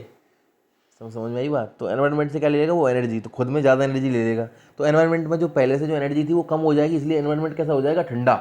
इसलिए बोलते हैं एवरेशन जो उससे ठंडक आती है। अब देखो कोई भी ओपन वेसल है, उसमें लिक्विड जो अगर एवेपोरेट होता रहता है, तो पार्टिकल जो है जो एनर्जी उन्होंने जो एनवायरनमेंट मतलब ऊपर जाके फिर वो सोचते हैं कि हमारी जो एनर्जी खर्च हो गई है लिक्विड से गैस में बदलने की, उसको दोबारा ले लेते हैं, मतलब जो एनर्जी उनकी लॉस्ट हुई है एवेपोरेशन के दौरान उसको। तो इस वजह से सराउंडिंग का जो टेम्परेचर है वो थोड़ा ठंडा हो जाता है, इसलिए जैसा बोलते हैं एवेपोरेशन से क्या होती है, कूलिंग आती है। एवेपोरेशन से क्या आती है, कूलिंग। आपके अगर समझ भी नहीं आया क्यों कूलिंग आती है, तो इतना याद रख लीजिए एवेपोरेशन से कूलिंग आती है तो आती है।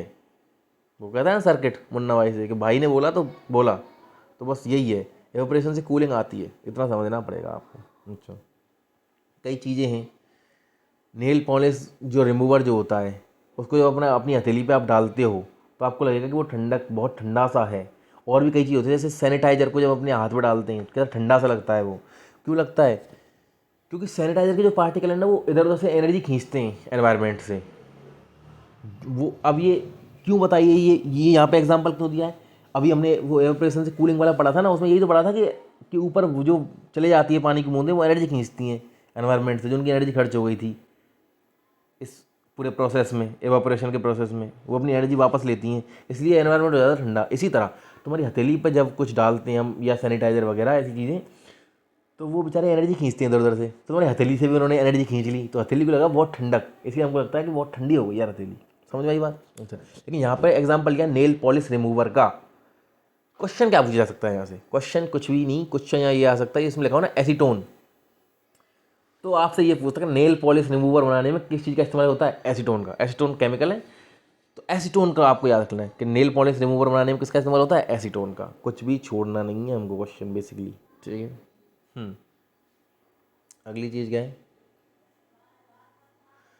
हाँ, कि जो वाटर की जो large latent heat of vaporisation जो होती है ना, अब ये अलग टॉपिक आ गया थोड़ा सा, है ना, इसको आप पुराने वाले से मत जोड़ना। ये तो उससे पहले वाले जो हमने पढ़ा था उसमें था, लेटेंट हीट ऑफ वेपराइजेशन की बात हो रही है। क्या थी ये?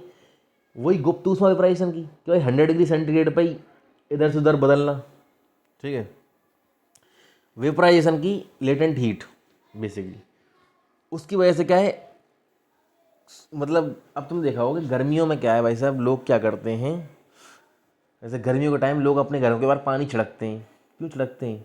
कि पानी क्या करेगा कि वहाँ की एनर्जी को ले लेगा। भाई पानी तो उड़ना चाह रहा है कैसे भी करके, एवेपोरेट होना चाह रहा है, उसी से जुड़ा हुआ है वैसे तो। अभी हमने एवेपोरेशन जो पढ़ा था, उसको थोड़ी सी एनर्जी चाहिए, वो उड़ जाएगा। वो एनर्जी कहाँ से ले लेता है? वो सरफेस से ले लेता है, वहाँ से एनर्जी लेगा, उड़ जाएगा, सरफेस हो जाएगी ठंडी। इस तो ठंडक के लिए, तो इससे क्या बदलता है कि जो हॉट जो सरफेस होती हैं उनको ठंडा करने के लिए भी ये लेटेंट हीट ऑफ वेपराइजेशन काम आती है। अच्छा, हम कॉटन क्लॉथ, मतलब गर्मियों में हम कॉटन कपड़े पहनते हैं। क्यों पहनते हैं? क्योंकि भाई गर्मियों में वी पेस्पायर मोर, हमको पसीना ज़्यादा आता है। अच्छा, होता क्या है कि कॉटन जो है वो बहुत ही अच्छी तरह एब्जॉर्ब करता है वाटर को, तो हमारे पसीने को उसने ऑब्जर्व किया और उसको सरफेस पे ले आता है, मतलब बॉडी का पसीना उसको अपने ऊपर ले आएगा, और ऊपर क्या हो जाएगा, वो एवेपोरेट हो जाएगा, इसलिए आराम से पसीना सूख जाता है। क्योंकि बाकी कपड़े हैं वो जल्दी नहीं सूखता उनका पसीना, इसलिए कॉटन के कपड़े पहनने चाहिए।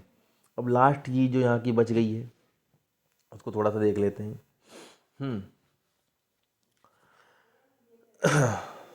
देखिए, अब कोई आपसे अगर पूछे कि टोटल मैटर की कितनी, पहले तो हम पढ़ते थे कि 3 स्टेट होती है मैटर की, सॉलिड, लिक्विड और गैस।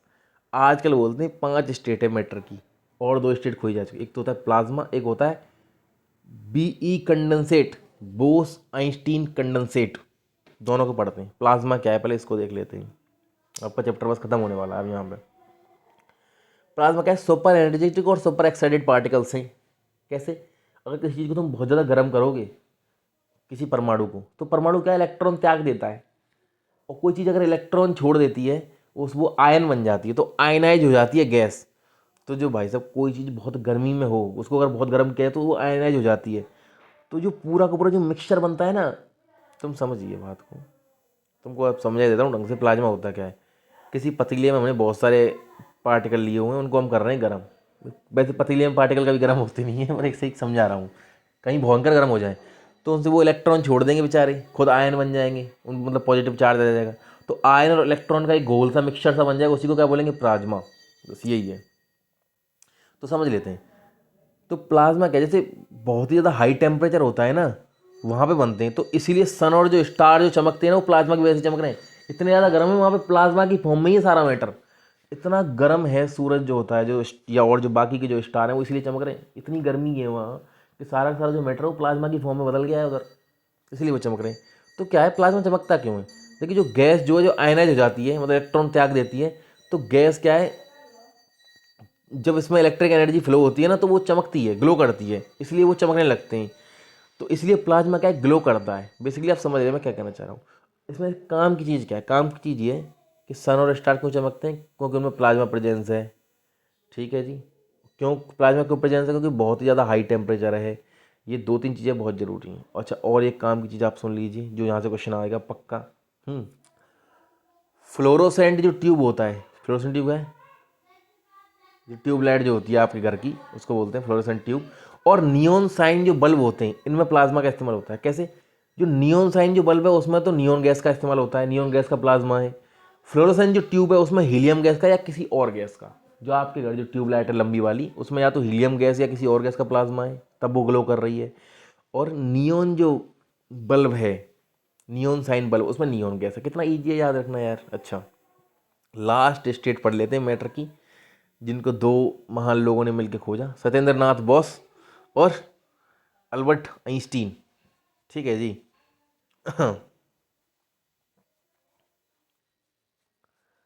सुनो।